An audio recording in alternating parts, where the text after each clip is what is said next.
सावन शिवरात्रि सावन महीने के कृष्ण पक्ष की चतुर्दशी तिथि को मनाया जाता है।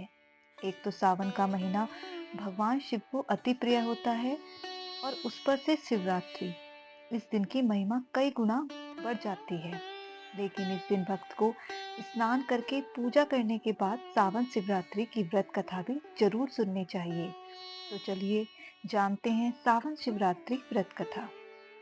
कथा के अनुसार चित्रभानु नाम का एक शिकारी जंगल में जानवरों का शिकार करके अपना घर चलाता था। शिकारी के ऊपर साहूकार का बहुत सारा कर्ज था और कर्ज न चुका सकने के कारण एक दिन साहूकार क्रोधित हो गया। उसने चित्रभानु को बंदी बना लिया था। जिस दिन साहूकार ने उसे बंदी बनाया था वह शिवरात्रि का दिन ही था।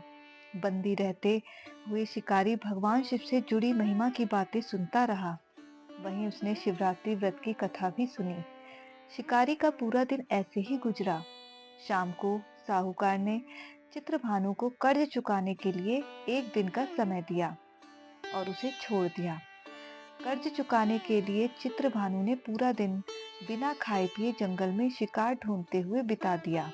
शिकारी ने मचान बनाते समय पेड़ की कुछ टहनियां तोड़ी और संयोग से बेल पत्र के कुछ पत्ते शिवलिंग पर जा गिरे।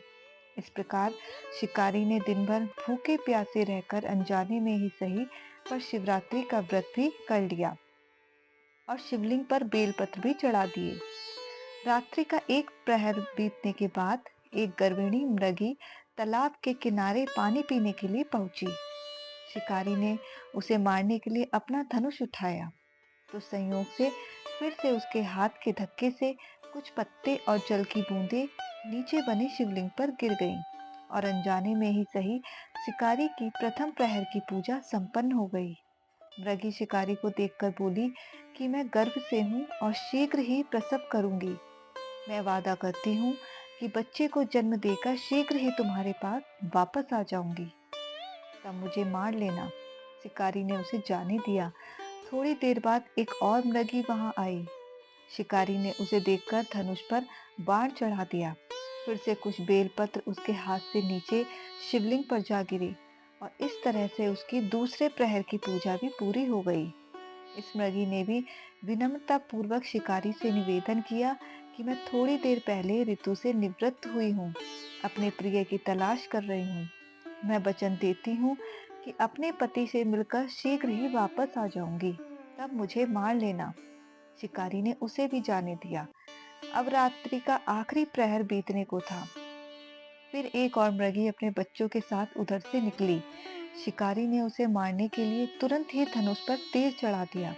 ये देखकर मृगी बोली, मैं इन बच्चों को इनके पिता को सौंपकर वापस लौट आऊंगी। तब मुझे मार लेना। शिकारी ने उसे भी जाने दिया।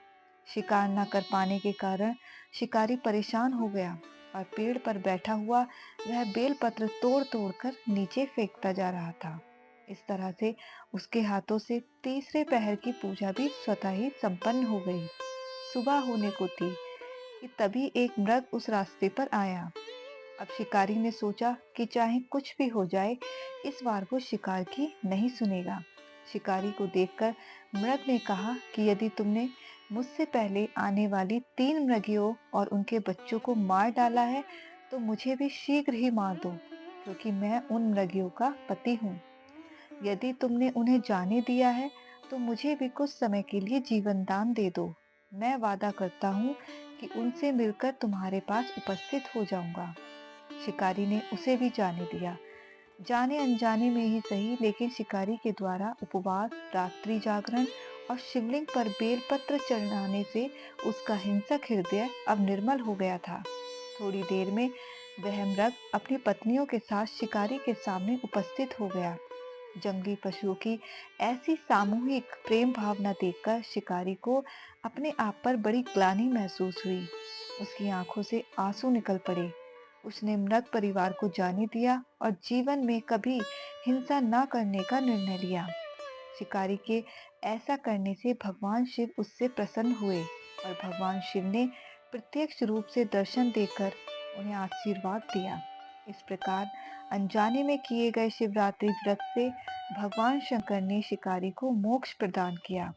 उन्होंने उसे दर्शन देकर सुख समृद्धि का वरदान भी दिया। साथ में उसे गुह नाम प्रदान किया और कहा कि त्रेता युग में भगवान विष्णु के अवतार श्री राम उसके घर पधारेंगे। मान्यता है कि ये वही गुह था जिसकी भगवान श्री राम ने मित्रता की थी। जय शिव शंकर।